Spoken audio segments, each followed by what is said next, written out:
Good afternoon, ladies and gentlemen, and welcome delegates to the India Energy Week 2025, and welcome to this session. I am Vishwanath Ghosh, Director Exploration of Kane Oil and Gas, and I'll be your session chair for today. Firstly, before I begin this session, I'd like to thank the organizer for inviting me here. I'm really privileged to be amongst this august gathering and sessioning this chair today. In line with the overall theme for this conference and the different themes which you might have seen in your brochures, we'll be focusing on three key themes today in these technical sessions. They would be around energy resilience, energy transition, and energy innovation, and they're all very critical in terms of our future goals in terms of the energy in the mix, the demand, and the sustainability in that space. So, as we all know, hydrocarbon potential in India is quite large and vast. But extracting it in a sustainable manner remains a key challenge for the industry. And improving the efficiency and extracting and monetizing every little bit of hydrocarbons or any other natural resources for that factor has been a key area of focus for all energy operators across the globe. In this session, we will see our speakers talk about how to increase recoveries, how to use new techniques and technologies, and how to even monetize often what is termed as small oil and gas fields, and even how to get sustainable and how to even look into other natural resources like natural hydrogen. Without much ado, I begin this session called Monetization of Oil and Gas Fields.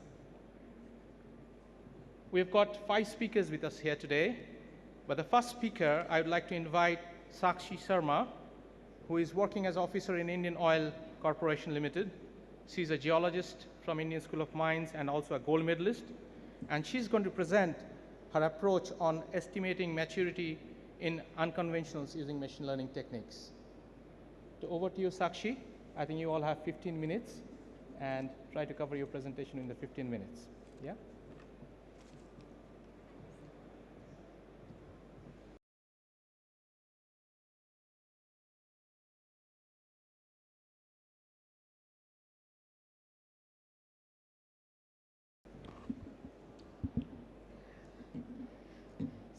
Good afternoon, respected Chairperson, sir, senior dignitaries present in the audience, delegates, and my dear presenters. Myself, Sakshi Sharma, Officer E&P from Indian Oil Corporation Limited, is going to present my work on the topic well-log data-driven multilinear regression method for estimating vitrinite reflectance in unconventional reservoir. So this work has jointly been studied by myself and my co-author, Mr. Rakesh Roshan Rana, who is also present in the audience. So in this presentation, we'll see about the objective of the study, why this study has been carried out. Then in brief, we'll see about the geological setup, which is the depositional environment of the target formation. Then we'll see the overview of the workflow carried out and the methodology in the model which we have adopted on the training dataset well A. Then the validation of that methodology on some blind wells. And once the validation part is completed, we will see about the application and calculation of that method on the other offset and pseudo wells. At last, we will see about the results and conclusion made and the business impact of this study. So moving ahead, the objective of this study, as I have said, is to predict a methodology that can calculate vitrinite reflectance for source rock characterization using well-log data. So in this study, firstly we have collected all the well-log data we had with ourselves right from the conventional to the advanced logs. Then we have done the data QC and conditioning part. Once data has been QC'd, MLR model development has been taken place, which is the multilinear regression model. So model has been trained with a particular training data set where we had well-log data as well as the hard rock core data. So with the validation part, if the validation is working good, we moved ahead. Otherwise, we have recalibrated the model in some different training data set. So after validation part is completed, we have moved ahead with the offset well data, vintage well calculation. So before moving towards the detailed methodology, let us have a brief introduction about the geology of the target formation. So this study has been carried out in the mid-Cretaceous Vasya Group formation in the Middle East, Abu Dhabi. This, as we can see in the bottom three figures, which are the sequence stratigraphic system tracks, in all the three system tracks, we can see the basinal part has been bathymetrically low throughout the time. So we can see that the formation has been deposited in a relatively very deep, low energy and open marine basinal environment. Due to this, a large quantity of organic matter has been present out there, due to which the basin is acting as a has a large source rock potential and is acting as unconventional formation. So the methodology for this study has been divided into four broader parts: data preparation, methodology, results and the validation part. In the data preparation, basic log data has been collected, conditioned and QC'd. In the second methodology part, multilinear regression method, the model was developed and the equation is fitted into a training data set. Then to evaluate the result of our model so developed by MLR, we have checked various performance statistical parameters like R square, mean square error, T value, P value, etc. We'll see in detail. And for the validation part, we have done the model calculation on the blind well dataset.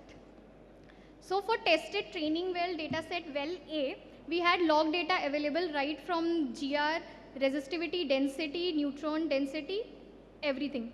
Then in the same well also we had core data present, where we had rock eval pyrolysis data on the hard rocks.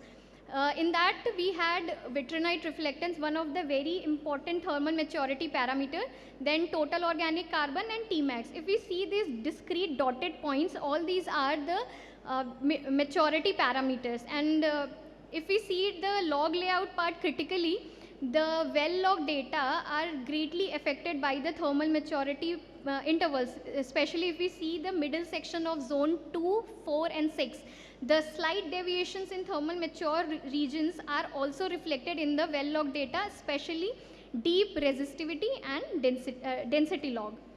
So we can see the presence of kerogen and total organic carbon affects both density and resistivity log. So here is what these two log, density and deep resistivity logs, are acting as the two independent variables for the MLR model development, and vitrinite reflectance being the dependent variable acting as a function of density and deep resistivity.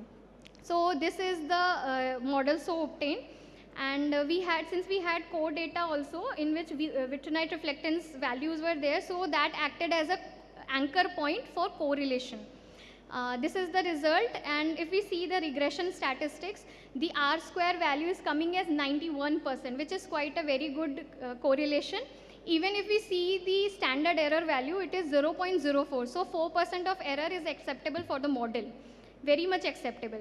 And if we see further statistical parameter, even the T-stat value is quite significant, much greater than 1. So all the independent variables, which is rho B and RT log, are all significantly affecting vitrinite reflectance. And the P value, which gives us the confidence limit, is also tending towards the 0. So the confidence limit is also high. And the confidence limit interval defined by lower 95 and upper 95 percentage does not contain any 0 value. So the range is in higher confidence limit. So once all the regression statistics parameter has been calculated and the model is okayed, the regression assay is then performed to calculate a mathematical model which can predict vitrinite reflectance. So this is the vitrinite VRO predicted is the mathematical model so obtained. In this we can see VRO is a function of density and resistivity, where VRO is negatively correlated to density but positively correlated to RT. Theoretically also this is all what we know, because as soon as when a formation is organically rich, the bulk density of the formation decreases. That is why higher VRO leads to lower rho B. On the other hand, the deep resistivity increases with increase in organic matter content.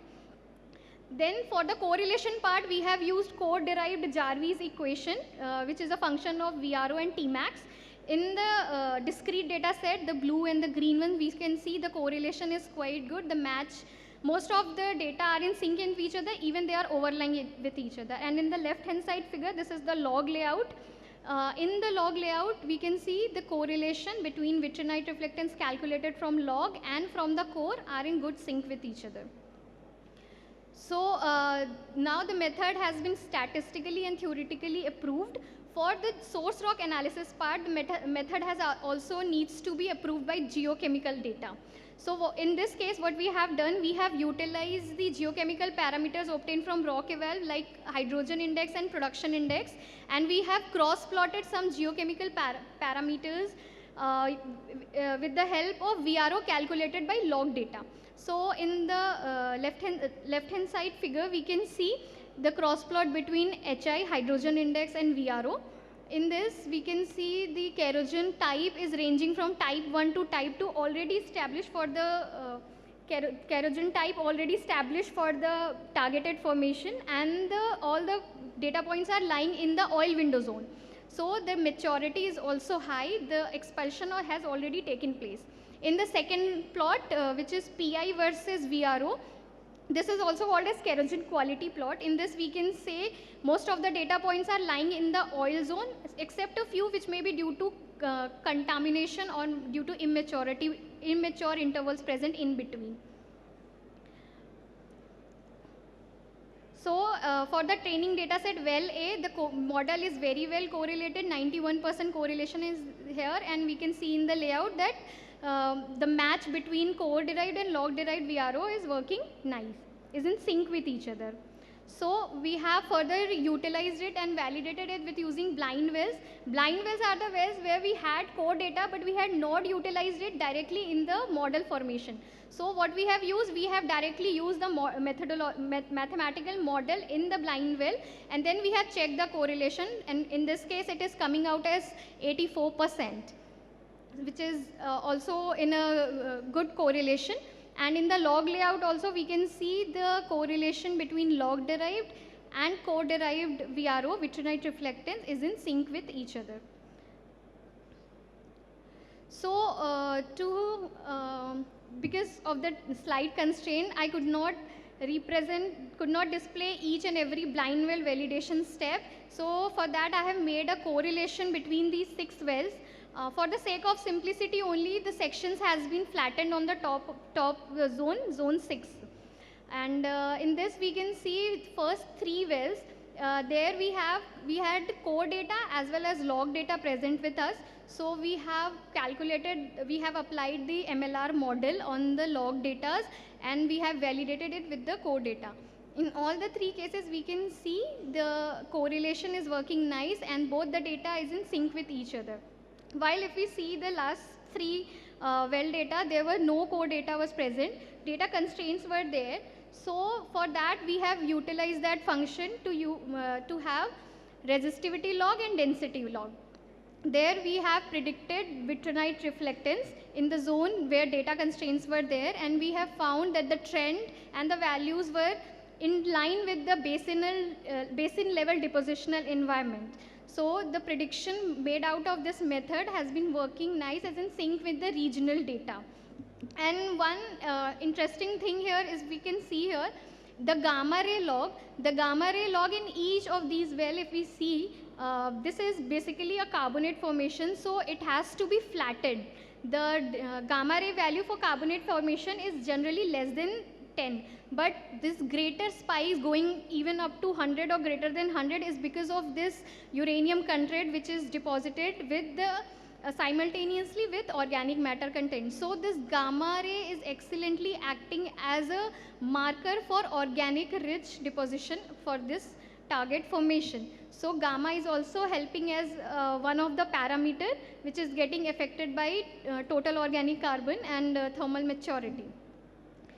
Then the business impact of this study is, firstly, this method very well addresses the data limitations in the vintage and pseudo wells, because this is one of the most important problem we have, because in the vintage and older wells generally we do not have core data, and for the source or rock analysis part, even especially if it is an unconventional formation, core data has to be there.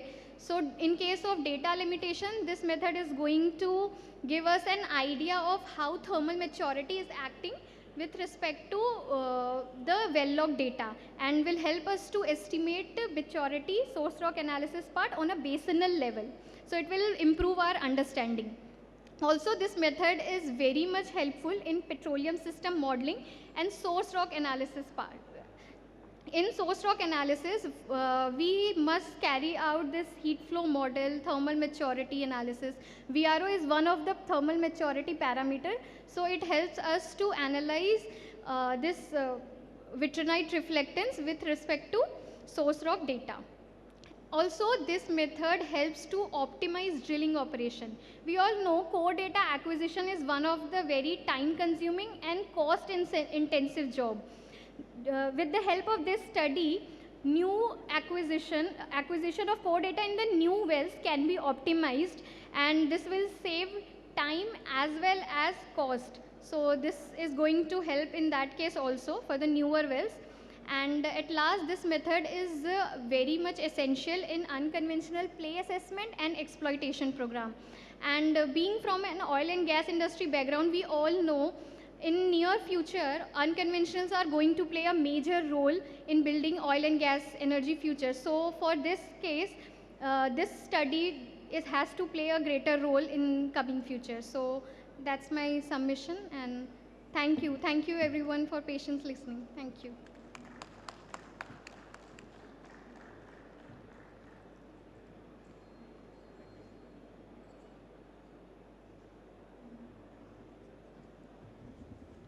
Thank you, Sakshi. That was a wonderful presentation, especially with your modeled approach and with your multilinear regression, the way you have depicted how we can improve the predictability, especially for the PSM models and the unconventionals. Quite a novel way to showcase your study. I would now like to call upon the next speaker, Mr. Sunil Rastogi. Sunil ji is a veteran in the industry, and I think most of us know him from his ONGC Reliance days, but currently he's with Sunpetro. And as we know, then Sunpetro has been pioneering multiple monetizations of existing small fields, and Sunil ji will be presenting on production strategies of Sunpetro, especially in the small oil and gas fields in India. Over to you, Sunil ji.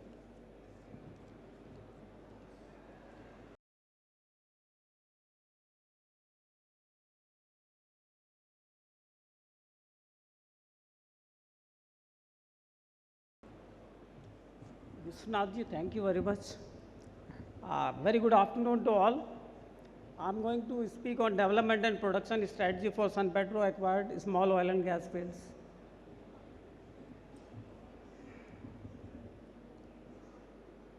Motto of Sunpetro is speed with accuracy and scale, and our leadership is committed for making India an Atmanirbhar Bharat for innovations, and we have implemented a lot in our fields in the development.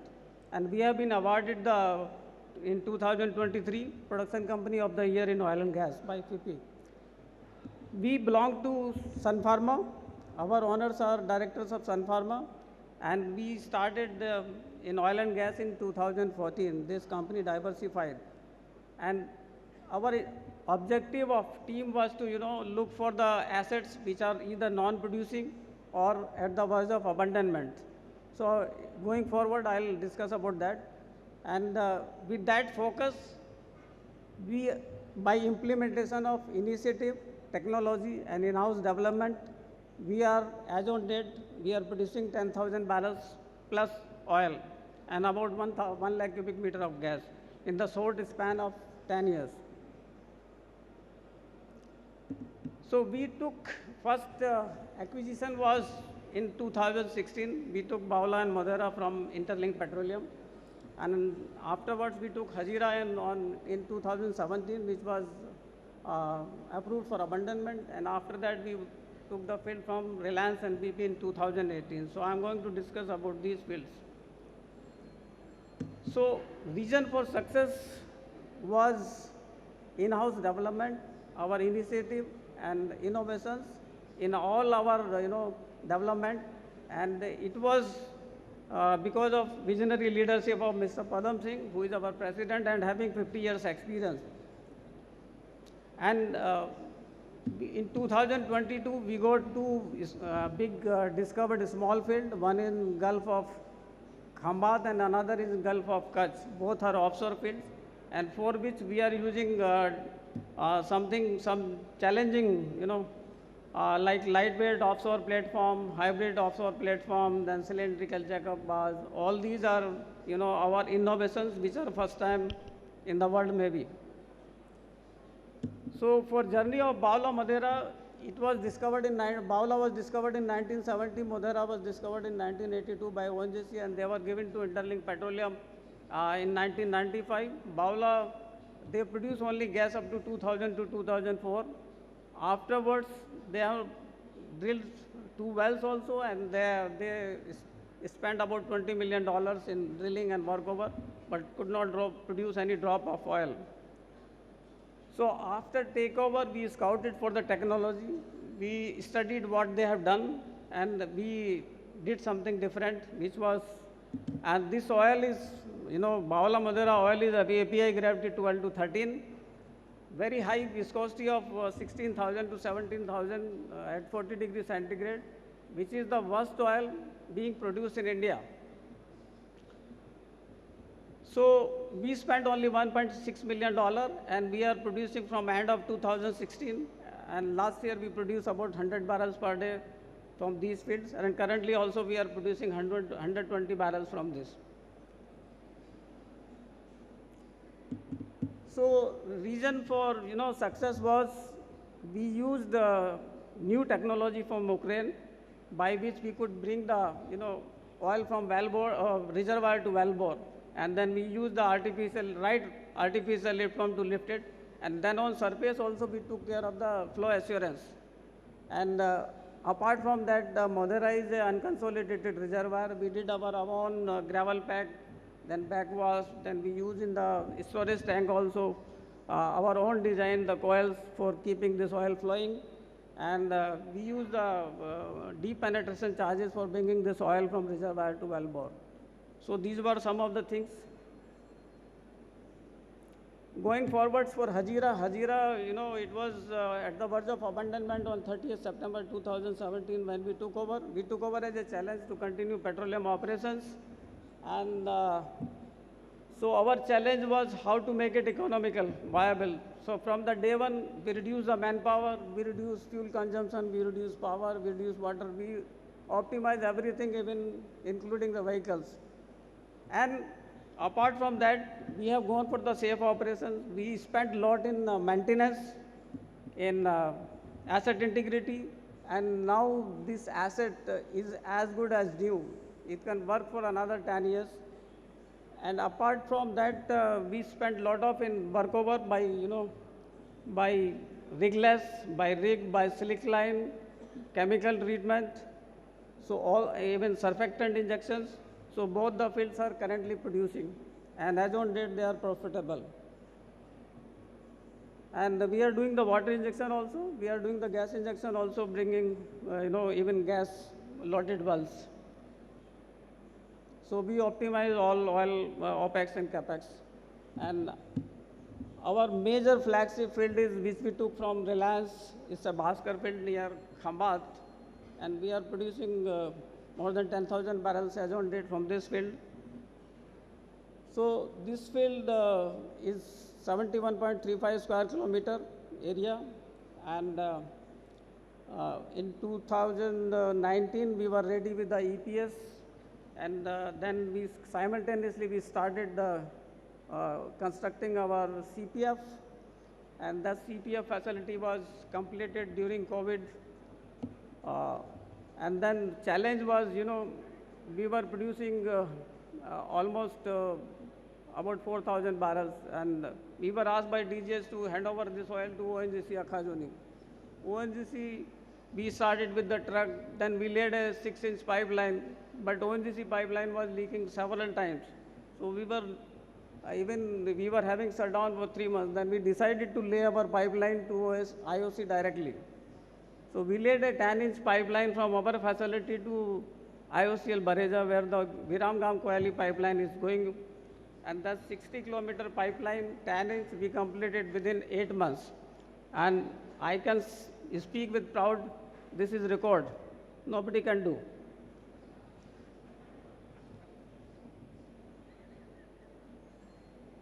And apart from that, we maintain, very green environment at our site.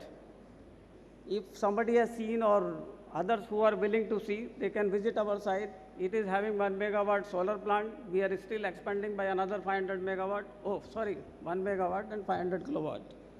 We are maintaining a very good base camp. Our employees are staying there. It is just across, so they can just walk down. So it is, I can say with the proud, it is 5-star facility with having excellent sports facility. And we maintain a very good, kitchen garden. We are producing our own fruits and vegetables. And we are even encouraging our employees to, learn all these things. So that grown vegetables, we are using for in-house consumptions. And apart from after taking over, when we took, we were having only 7 wells, and we drilled another 23 wells. Now, as on date, we did another 2 more wells, so 25 wells. So, and all have come with the, all are having the positive, all are producing. So from takeover, see in the FDP, which we took over from Reliance, it was envisaged to produce 3,400 barrels of oil. So we tripled that production. We are producing, as on date, 10,150 barrels from this field. So for success, basically it was our geoscience people who worked hard, to find the locations, and these locations were studied by third-party consultant. Then we had many validations from our subject matter experts. So it was validation almost at 3-4 levels. So that has led to increase in reserves by 4 times. When we took, it was 5.5 million barrels. Now it is almost 22 million barrels, and we expect it to go another. We are going for another RFDP. It might increase to about 30 million barrels and OIP of 80 million barrels. So based on our studies, initial, we prepared the RFDP. We constructed the CPF at very low cost and with our own innovative designs, which will come in the subsequent slides. And as on date, we are the 5th largest producer of oil in this. So we are going forward, we want to contribute more in the energy security. This is our interpretation center in the Mumbai office, and we have a very big team of GNG. Currently, we are about 200 people. We have hired this year also about 50 people. So GNG team is going to be about 50. So these are I'm going to touch the innovations. We have made a hydrocyclone for treating the waste produced water. It is in-house design. We have the U-seal for the recovery of flared gas. We have the test separator. This mobile test separator, we can measure on well site water, oil, and gas, and nothing is wasted. It is put back in the line. And apart from that, we have gravity chemical injection. We have the ejector in-house designs. We are recovering the low pressure gas. Then we have our own, gravity chemical injection skid by which we dose the PPD, etc. And then this site we installed a piggable Y for connecting the two pipelines to single pipelines. Normally this piggable Y is imported, but we can fabricate it in house. And even we have the record for drill site preparation within 6 days. So this is the way we work. Going forward,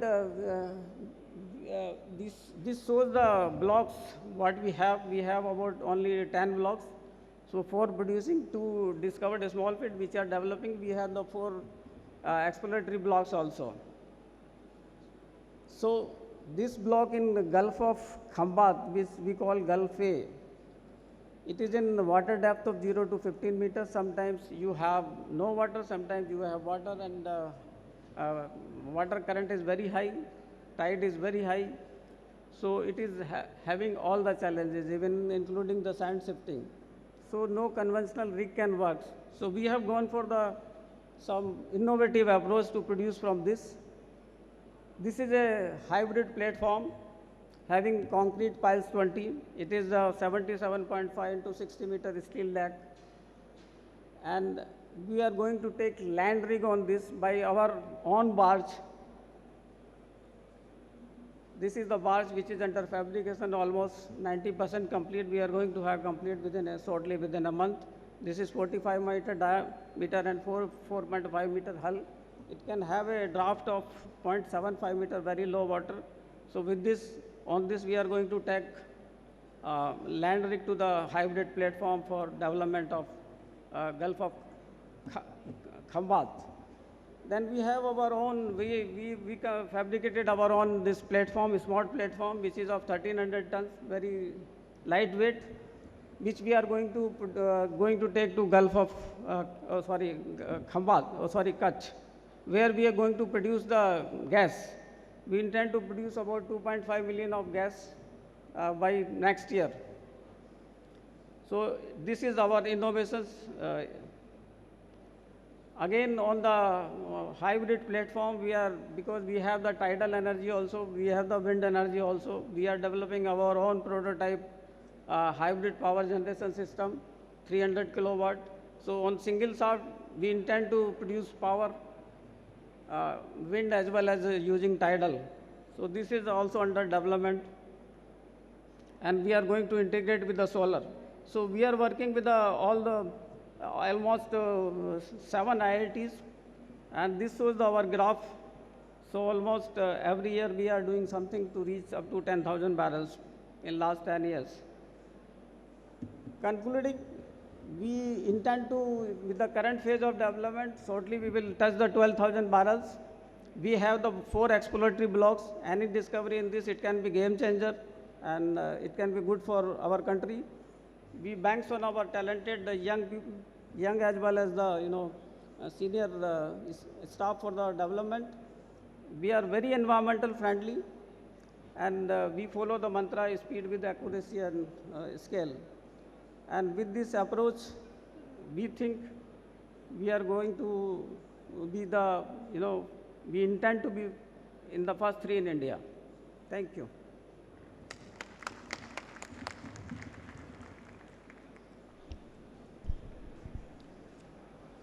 Thank you, Sunilji. You have rightly pointed out how with the right innovative techniques and technology, and how through innovation and the right strategy and with asset integrity you can leverage and even extend the life of the field economically for a longer period of time and give a fresh lease of life. And with your innovations and techniques, you've also showcased that often fields or blocks which were often thought of stranded at some point in time can be monetized very effectively. A very, very good presentation, and what a journey for Sun Petro. Good to see that growth journey. Thank you very much. Thank you. Thank you. So as a next speaker, I would like to call up Maheshwar Pradhan, who is the Chief Manager Reservoir from ONGC, and he has been working on multiple reservoir challenges, both on onshore and offshore. And currently he is associated with the Mumbai High project, and he's working in at IRS in ONGC, and he's going to talk about an integrated approach for monetization of small discoveries using FPSO, more on the offshore domain. Looking forward to hear to you. Over to you, Maheshwar.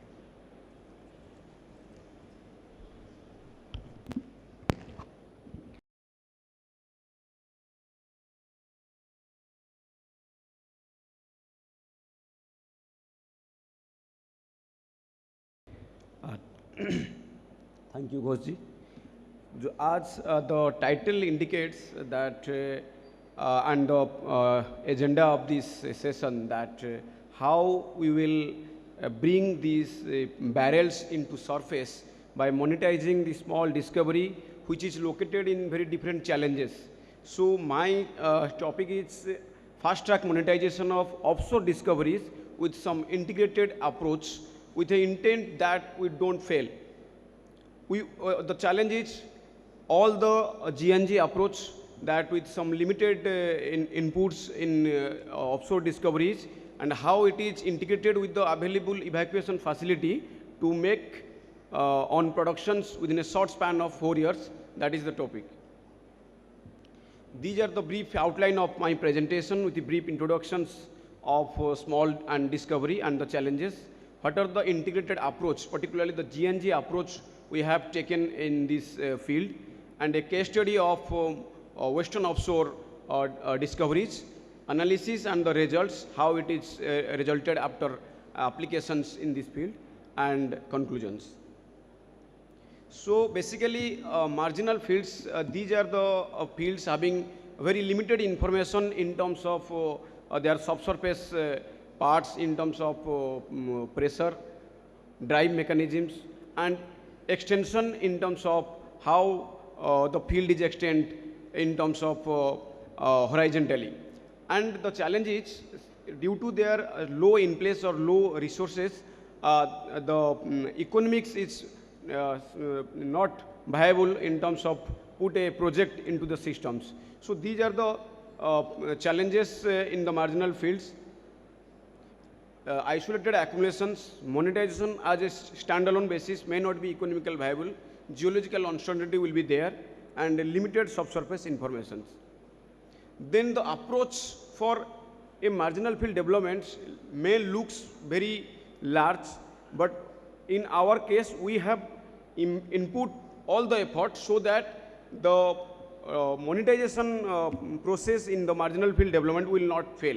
In case of a mature field, we have a lot of well data, lot of information in terms of pressure productions, so that the challenge is less to further develop a mature field, but the challenge is more to develop a small field or monetize a field. So in this case, we follow this flow chart, that project identifications, static and dynamic model, whatever the data in terms of seismic or log data available with us, then we identify the drilling feasibility, how can it possible with some new facilities in terms of platforms or subsea wells. Then we have gone for a production forecast. Risk assessment is very much necessary in marginal field development. In this case, we have applied an in-house software that ONGC IRS has been developed in collaboration of IIT Kanpur, that uncertainty mitigations of small fields. So in this case, we vary our reservoir properties like porosity or permeability. We put different drive mechanism, how the drive mechanism changes will impact in your economics or impact in your productions. That we have done in this case. And again, then it's gone to project education scenario. So in modelings, we have a good seismic data. We gone into a static model.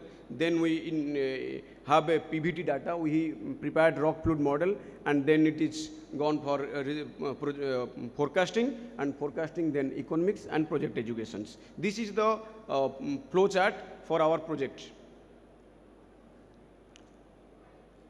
Then coming to the case study directly, how the case study is implemented in offshore carbonate marginal field that is located in Western offshore. So these two fields, that is B10 and B30, which is located in southwest of Mumbai High main field, and this field came into picture in 2017-18. So in 2017-18, we have a good broadband seismic campaign in the southwest of Mumbai High, and our core ONGC institute, which is located in Dehradun, GeoPeak, they have carried out a very extensive reservoir characterization study. And based on this characterization study, these two exploratory inputs came into pictures. Now the challenge is how these exploratory efforts will come into productions. At a last, in any oil company, that barrel counts. Whatever oil left in subsurface, if it is come to surface and make the project economically viable, then it will effective for any organizations. So our effort is how to put these two discovery very quick time into the surface.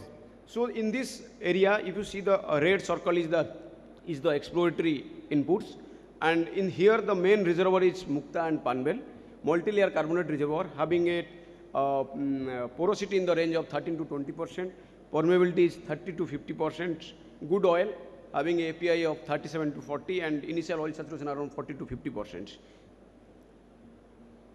So if you see the testing data of these two exploratory wells, these are good. We have tested B30 in two layer.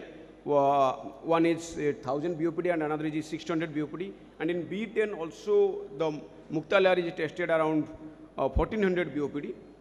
And in terms of in place OIP, that in B30 the in place is around 4.5 MMT, and in B10 the in place is around 5.5. It is more or less around 10 MMT in place for these two pools, and our target is to monetize these two pools. So as discussed earlier, we followed the same pattern, that structural modeling, property modeling and petrophysical modelings. Though these two structure looks small and these two efforts may look high, but the objective is we don't leave any method that we don't want to fail as the process came into the picture. So we have good seismic data, we follow these things, and yes, there is 3D broadband seismic data available. We go for a, take the attributes, we go for a facies modeling, so that the horizontal, the lateral extension or the lateral facies variations in these two structures, which depend that if you come with more inputs, that needs to be take care very critically. Then it is gone to static model. Then volumetry calculations also done, considering whatever the contacts available for these layers.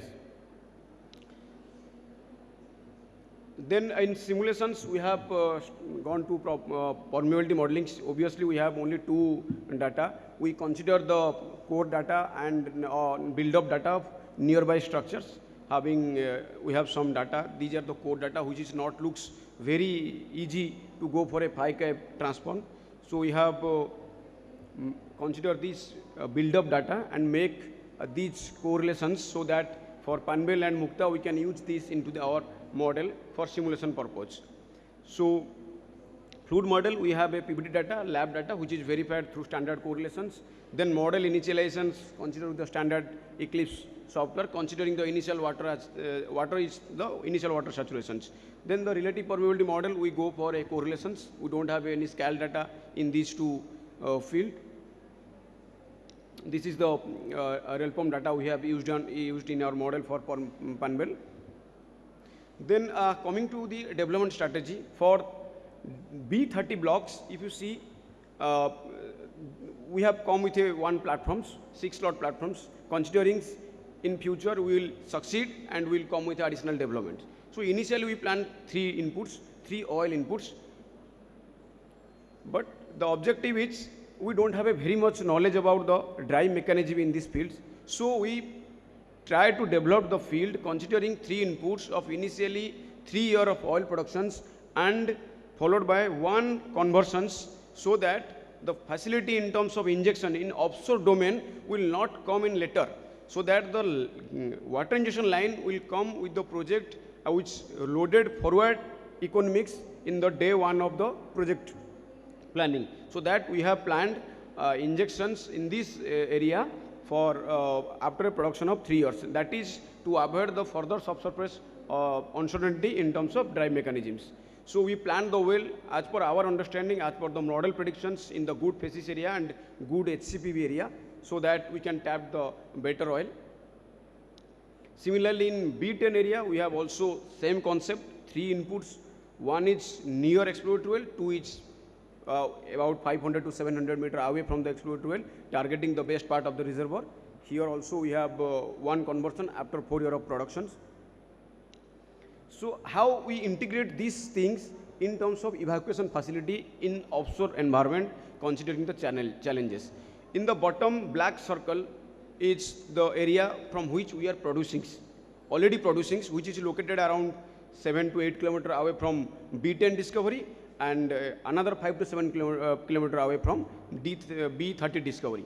So if you see, these are our prospect. We want to develop these prospects. So we have a PSO which is located in this already producing area.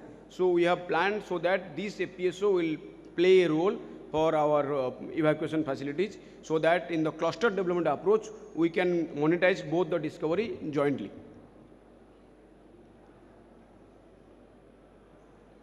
So then coming to analysis and results, if you see these two platforms of B30 and B10s and evacuations through FPSO, and within a matter of 4 years, in 2021, these two discovery came into pictures, and these two discovery, 6 inputs which have resulted a 4,000 BOPD peak oil gains. Obviously, initially there is a higher decline which was not as per our expectation. As described, we got some surprises in terms of B30 field, where we consider injections after 4 years, but in B30 we got a good water productions and good liquid stability, and the pressure is good, which is indicate that B30 field is supported by a good aquifer. That is a learning from this process. However, B10, from where we have planned injections after 4 years, which holds till now, and we will convert one of the well for pressure maintenance in B10. As on date, all the 5 wells are producing around more than 1200 BOPD, which is also good, and we have these are the plan versus actual initial oil rate. We have produced a very good oil rate in terms of initial oil rate, which is indicating in graph also, and we have produced cumulatively more than 0.8 MMT in the matter of 4 years. So performance of B10 and D30 showing a good confidence that in a offshore regimes within a matter of 4 years we came into this field into productions. Then in conclusions, that discovery to productions in this type of field, considering the available resource in terms of evacuation facility, or if you have a good GNG data, so this approach indicates that if this type of approach we will make in the current energy scenario in India, and to monetize these small discoveries into the productions, which is not possible in standalone basis. So cluster approach and integrations with the evacuation facility will definitely gain in terms of oil gains. So in my presentation, I would, thanks to my ONGC management, they allow me to present my study in this IEW 2025. Thank you. Thank you, sir. Thank you, Maheshwar Pradhan, for bringing out your approach and strategy of discoveries and fast-tracking discoveries into monetization, especially where we know that a lot of these finds often get stranded because of lack of evacuation strategies, or even not nailing down the uncertainties. But with your approach, I think you have addressed both in trying to address the uncertainties in the subsurface, but also removing the uncertainties of monetization through your strategies, where you ramped up 4,000 barrels of oil per day from your finds. Quite a good presentation. And obviously you're working on a basin and a field which is hot in discussions in the industry today anyway, the carbonates in Mumbai High. So good presentation once again. Thank you very much. So our next speaker is Tanmay Singh. Tanmay is a junior research fellow from Indian Institute of Technology, ISM Dhanbad. And Tanmay is going to talk about a very interesting study of his on natural hydrogen. I think natural hydrogen as an alternative source of energy has been talk of the town around the globe and in India as well. And Tanmay is going to present on building petrophysical exploration workflows for subsurface natural hydrogen. So let's hear from Tanmay and his novel findings.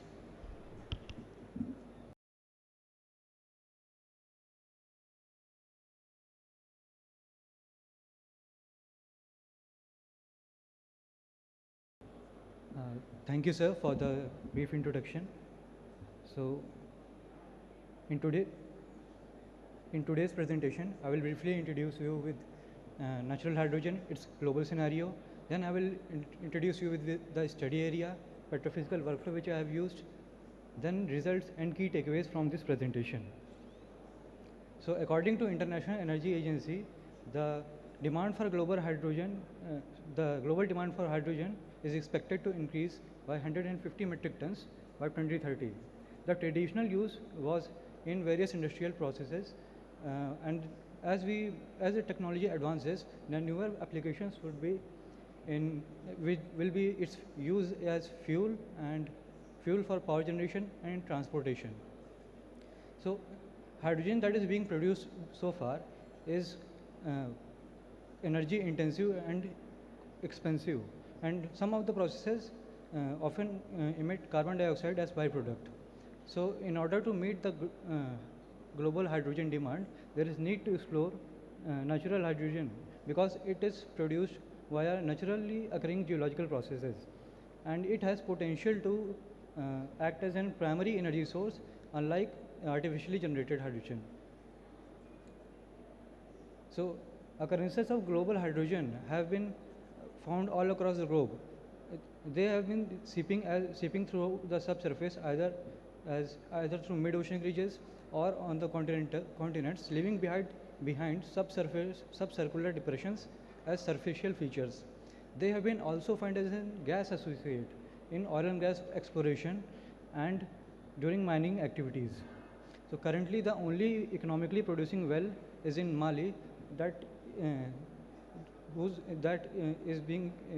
is used for generation of electricity to power local village.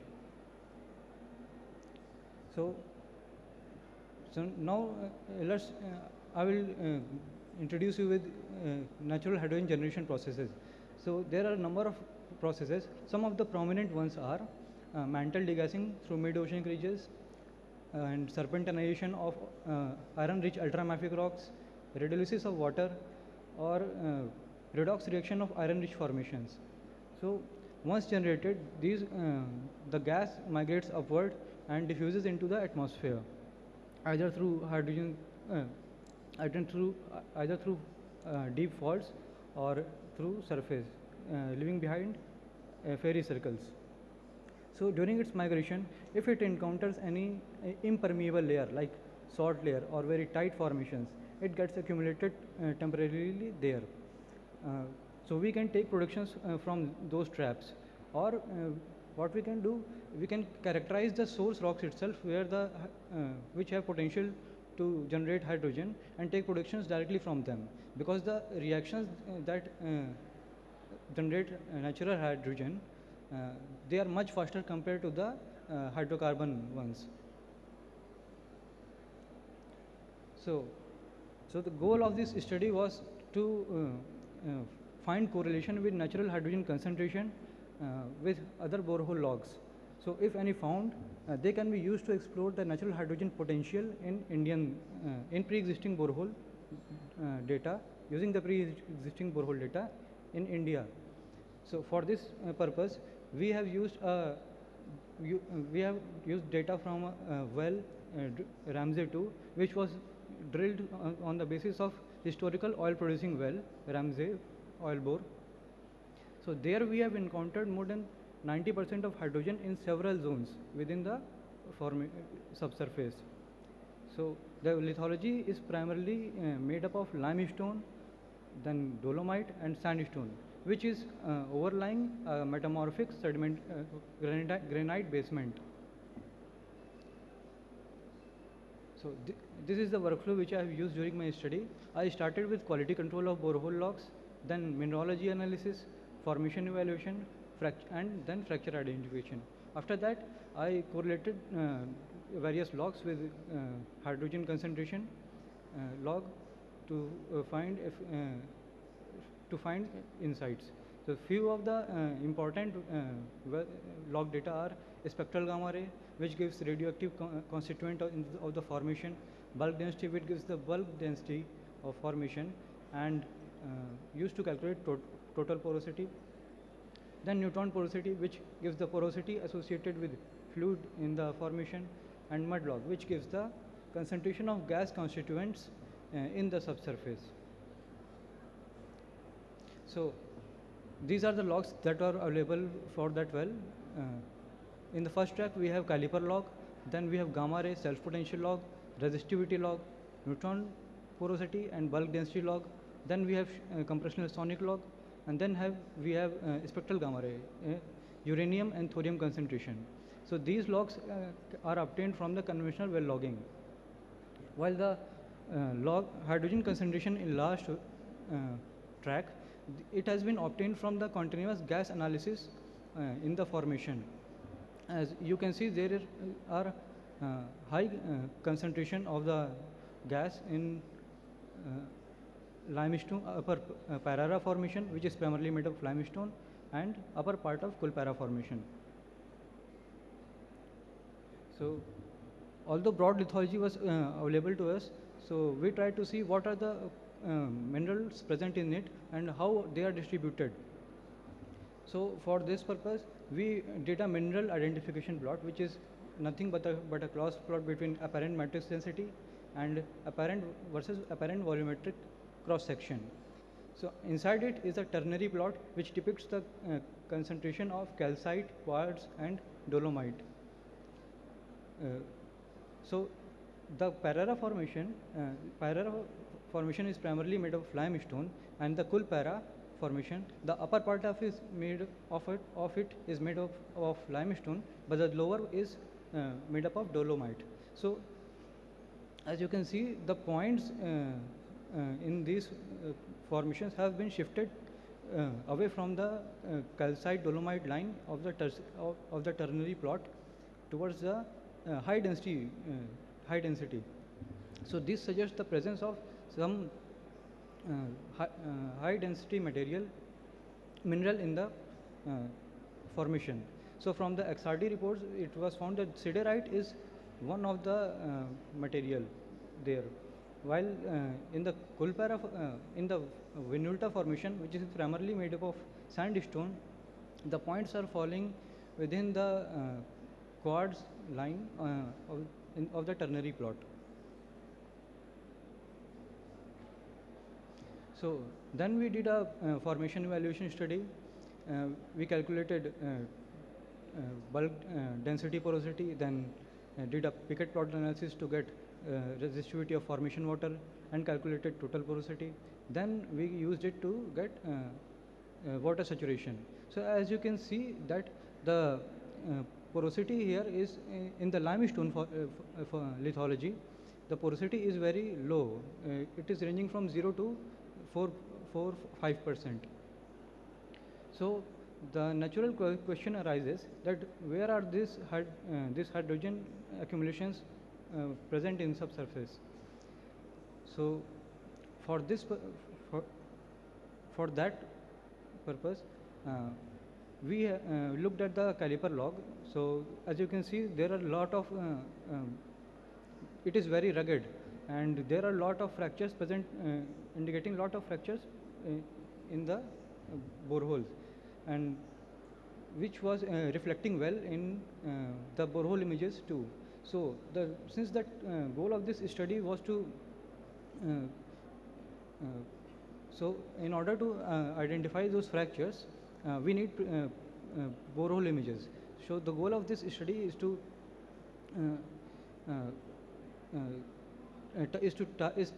target the boreholes which might not have image logs available everywhere. So we used a ML based outlier detection technique to identify the fractures from using the conventional borehole logs itself, and we validated it with our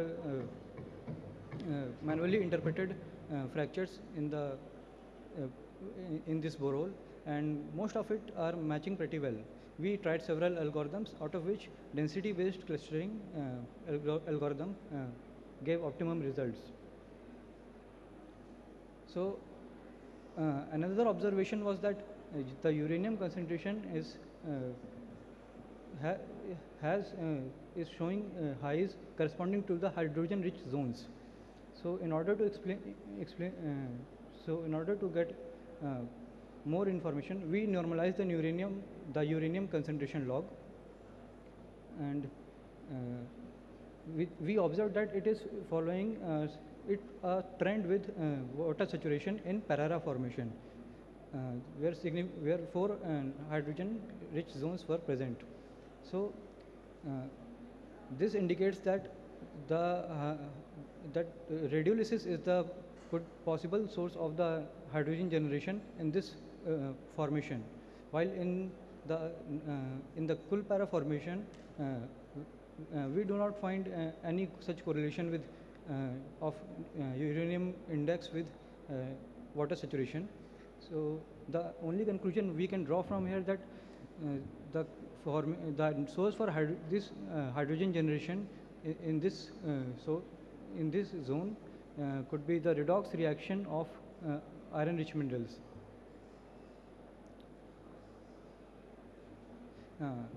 Now, since neutron porosity response depends on hydrogen concentration, hydrogen index of fluids present in the formation, so we try to see if it has some effect on neutron log or not. So as you can clearly see, there is hardly any variation, significant variation in neutron log corresponding to the hydrogen-rich zones. So, and there was a study done by Maiga et al. In one of the wells in Mali hydrogen reserve. So there he encountered a significant high neutron concentration, high corresponding to the hydrogen-rich zones. So our scenario is quite different to the Mali's case. So in order to explain this, we revisited hydrogen index formula and calculated. We took several assumptions and calculated the hydrogen index for hydrogen gas itself accumulated at a hypothetical depth of 2 kilometers. So the hydrogen index came around 0.1. So now consider a hydrogen water mix system. Since the hydrogen was reported to be partially dissolved in with water, so now considering this hydrogen water mix system, you won't get much variation in hydrogen index of this system compared to that of water. So that is why we are not getting much variation in neutron porosity log. So the key takeaways from this presentation are: neutron porosity log is unaffected by presence of hydrogen, and hydrogen could be trapped in cavities or in the subsurface. So in absence of borehole images, traditional logs can be used using ML-based techniques. Traditional logs can be used to identify the fractures in the subsurface, and a high uranium concentration corresponding to the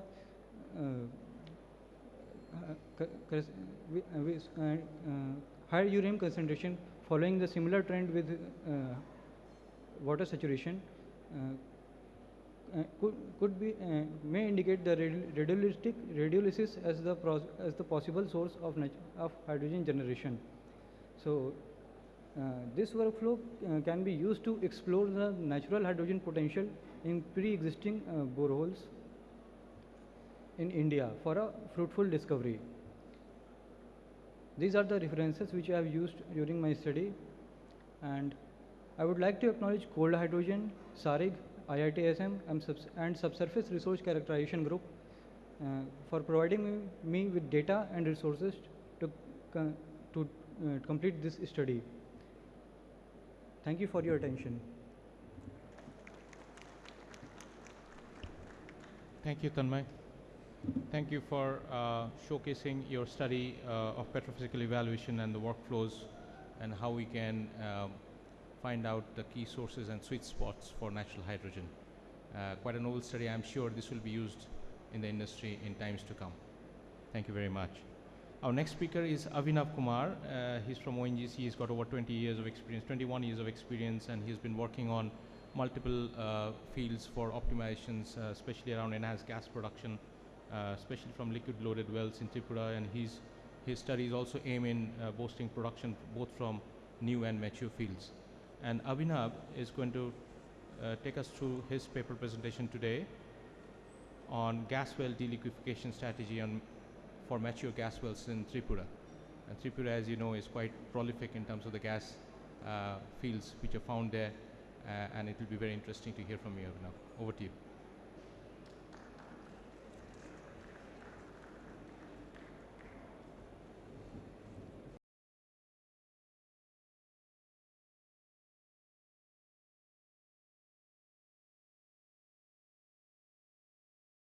Thank you, sir.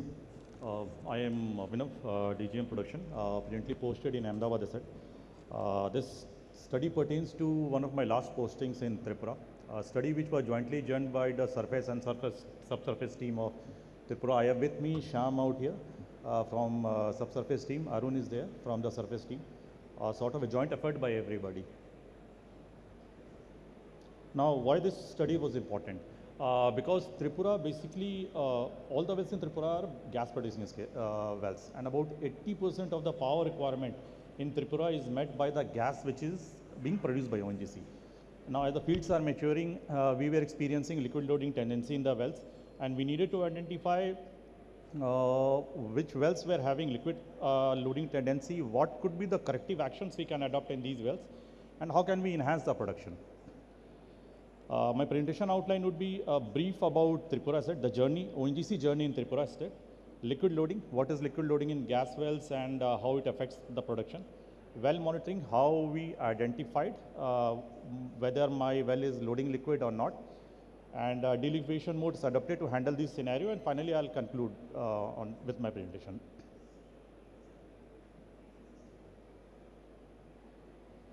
Now, this is the journey which ONGC has experienced in Tripura. ONGC started off around 65 years back in 1962 with geological mapping in the Tripura. Exploratory drilling started in the year 1972, basically in the field of Baramura. And ONGC was lucky to strike gas, produce gas in Baramura only in the year 1975. 1986 onwards, gas supply started to one of the power plants situated in Baramura, just near to our Baramura GCS in Tripura. Further, as the gas production increased, we had more of the power plants. Gas supply started to TSACL, NEPCO, TNGC. The gas production in year 1980s and initial 2000 was in the range of around 2 million or 20 lakh somewhere. However, when OTPC came in the year 2014, this gas production saw a jump from around 20 lakh to around 40 lakh or 42 lakhs. Basically, because OTPC had a huge power generation capacity of about 726 megawatt, it needed a lot of gas to meet this power requirement. And finally, coming to the 2024, we had about 100 operating wells, most of which were completed with 2 7/18 tubing, and the gas being produced was around 42 to 43 lakhs per day. This is the distribution of, this is the breakup of the gas distribution which ONGC supplies in Tripura. About 96% is being supplied to the power sector, basically OTPC, NIPCO, TA and GCL and other power sectors, and 4% is being fed to city gas distribution, where we are meeting the gas requirement of the household consumers, commercial vehicles, CNG stations, and over the years this has seen. Please hall 2 number के बाहर आ जाए. And over the years, this has seen a gradual increase. Now, coming to the business crust, what is basically the liquid loading? Just highlighting through this animation. Initially, when my reservoir pressure is sufficiently high, all the liquids are being produced to the surface by gas. Now, as the reservoir pressure declines, some of the liquid doesn't tend to produce. Some of the liquids are not produced to the surface.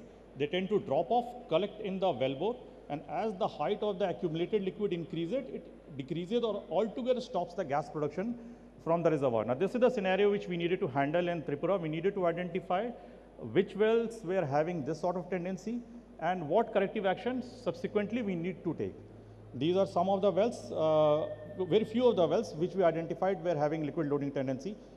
Some well names are intentionally not given. Say one well was a well which produced over 1 lakh gas. The production had dropped to around 25,000 over a period of 2 years. And if you see the liquid rate, there was a substantial increase in the liquid rate from 1.2 meter cube per day to 5.5 meter cube. The same was the story for all of the wells highlighted and many more wells out here. So at Tripura set, we adopted a 4-prone strategy. We carried out the production analysis, how my gas production has decreased, whether it has followed the natural reservoir decline rate or it has increased beyond the natural decline rate of the reservoir. We further carried out the flowing gradient analysis where we lowered a tool and recorded pressure at different depths and tried to ascertain what is the liquid level in the well. Carried out the FTHP and CHP analysis, that is the flowing tubing head and casing head pressure analysis, and we used PipeSim software to ascertain what is the critical rate for the wells, whether my well is flowing above the critical rate or not. Production analysis we carried out for all the wells. The orange line is the line which the well should have adopted as far as the production is concerned if my natural decline rate is being followed by the well. And this blue line is the actual production rate which was followed by the well. If we see out here, my production rate has fallen much before it should have fallen. This was one of the indications which indicated that my well had a liquid loading tendency, coupled with the fact that the well was producing liquid. The second thing we carried out is the flowing gradient survey analysis. These flowing gradient analysis are of two different dates. One is of November 2018, when my liquid level was around 1500 from top going downwards. And then we moved to October 21, when my liquid level has gone up 500 up to 1000 meter. This was basically indicative that the liquid which is being produced is not the liquid which the reservoir is delivering is not being produced by the gas, and we had liquid built up which is obstructing the gas production. Third, we carried out the FTHP CHP analysis in wells which are loading liquid. There is an increase in the difference between the CHP and THP observed over a period of time. And all these wells which were loading liquid, this tendency was observed. So in these wells, what we did, just to ascertain whether this is indicative of liquid phenomena, we vented out the well. Just for 2 to 3 hours or 4 hours, we increased the beam, allowed the liquid to produce, and then checked what was the THP and CHP behavior. And we observed that after that, the THP and CHP behavior, the difference tended to decrease, which concluded that these wells had the liquid loading tendency. And lastly, just to be confirmed of all the facts which were indicated by these all factors, we carried out the analysis of all the wells in PipeSim, where we ascertained what was the critical rate, the rate which, at which the gas should have been produced to produce all the liquid. And in all these wells, the critical rate was much, much greater than the rate at which the well were producing, which further concluded that these wells were having liquid loading tendency. So we decided on that we needed to adopt some delignification strategy just to knock out the water, increase the gas production. Initially, when the reservoir pressure was less and the well was not very mature, we adopted venting, cycling. We utilized the HP gas from one of the wells, injected into the other wells to knock out the liquid, and we used soap sticks. These are the soap sticks and the schematic of one of the wells where we used HP gas from one of the wells to knock out the liquid from the other well. Now, these techniques initially were very good when my reservoir pressure was high, but as the reservoir pressure decreased and when my field matured, using these techniques was a challenge. So then we moved out to some other mode of delignification, that is, we tried to use smaller tubing, we used plunger lift, and we used SRP and PCP in some of the wells. Now, this is one of the most innovative things we adopted because it involved not much of a cost. Just we changed the tubing from the initial 2 7/18 tubing to a smaller 2 3/8 tubing. Nothing, only the workover cost was involved, and the smaller tubing which we had to procure. Now, this was one of the wells which had witnessed a decline in gas production from around 20,000 to around 12,000 meter cube per day, solely on the account of liquid loading. We changed over to the smaller tubing, and we observed that the liquid production, gas production increased to around 17,500. And if you look at the gradient also improved. We had a good gas gradient in this well.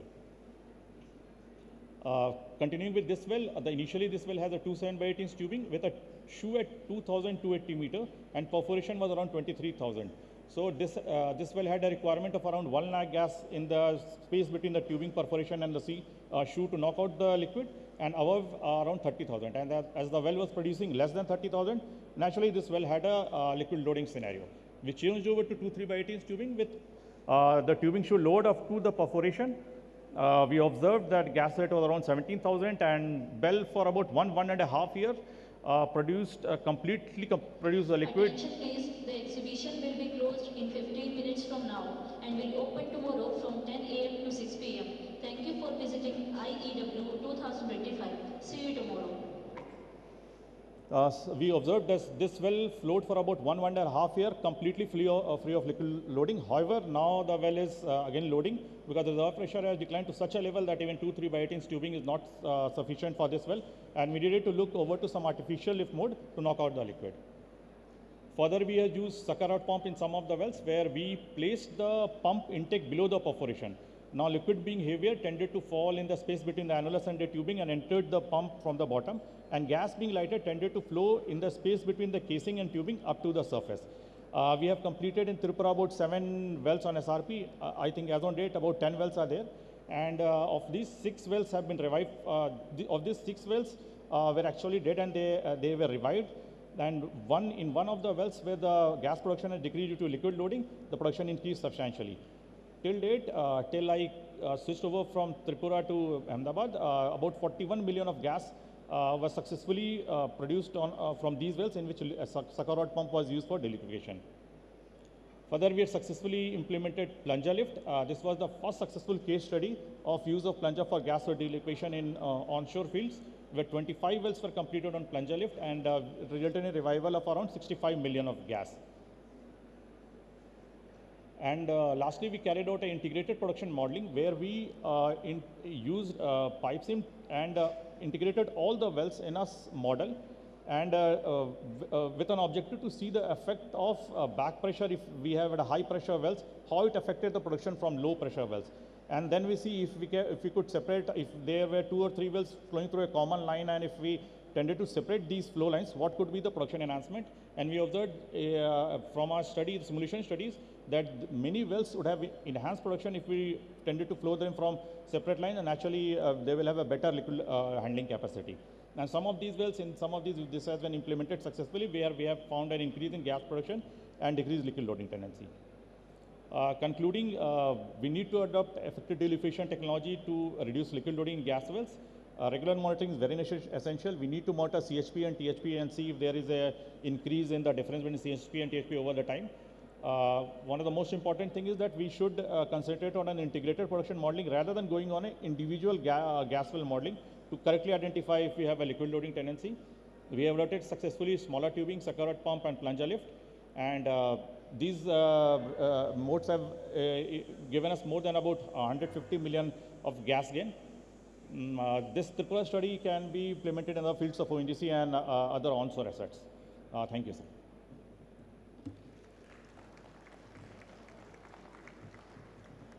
Thank you very much, Abhinav. I know being the last speaker, it is always difficult, but I think it was a very interesting topic, especially with if you have water in gas wells, it can become very, very complex, and your techniques of deliquification and identifying is upfront and addressing it has maintained the recoveries from the wells. So quite a nice presentation and quite a nice study. Quite encouraged to see those things happening, and especially from Tripura, where we expect more gas to be produced from a basin which is so rich in gas. Thank you very much. So just to sum up the sessions, and maybe I'll open up the house if you have any questions, but just to sum up the session, we have talked about energy innovation, transition, and resilience. You see that the speakers have put the right tone, touching all aspects of subsurface, whether it's geology, geophysics, petrophysics. We have touched about the production engineering, petroleum engineering. We have touched about how to optimize development strategies and how do we unleash a new life and bringing in new economics of new field lives to something which was often stranded or we thought couldn't be monetized, whether it is small or big, or even finding innovative way to produce very complex wells. So quite a good session. Thanks to all the speakers. But before we conclude, if there are any questions from the audience, if you want to ask some of the speakers, yes, please. The gentleman there, Indrajit. Do we have a spare mic? I have 2 questions actually, so very quickly. So first for the Madam Sakshi, and second for Mr. Abhinav. So the first question to you, Madam. So how did you do the screening of your organic matter content in these formations? Basically, did you do some sort of indigenous or non-indigenous sort of understanding from the S1 by the TOC? Yes. We have done that. We have also calculated migrated saturations, and we have rock eval paralysis data as the hard data present. And regional database is there, so good correlation has been made out of that. Okay. So S1, you mean S1 TOC cross plots Correct. from where we can differentiate between The mild rate organic and matter, saturation? yeah, Yes, yeah. yes, yes. We have done that. Okay. Yeah. Thank you. And question to Mr. Abhinav.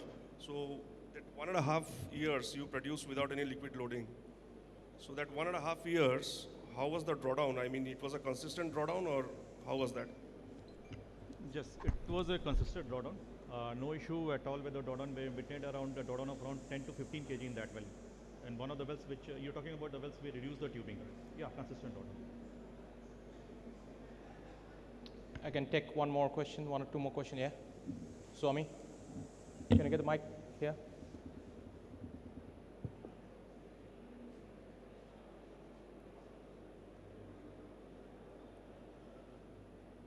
Hello. Yeah, I'm Prakash Swaminathan from Adani Wellspun. My question is to Mr. Rastogi. The technology you talked about, the Ukraine MPCT, was quite intriguing and interesting. All I wanted to understand is what are the frequency of applications? So once you apply it once, do you need to do further applications, or how is the methodology and sustainability of that production? I wanted to understand. See, we have the different experience. In one of the well, it has worked for 5 years, but in some of the wells, it has worked for 1 or 2 years. So definitely, you can think of it will be required to apply after 3 years. Thank you. Any other questions or viewpoints from the audience? Okay, if there is no other questions, I'd like to give a big thank you and a round of applause to all the speakers for their wonderful talk. And thank you for your patient hearing. I know this was the last session and post-lunch is often difficult, but I'm sure the speakers kept you intrigued through the session. Thanks you once again. Thanks to the organizers and thanks to IEW 2025. Thank you. I think we'll gather for a quick group photograph at the stage.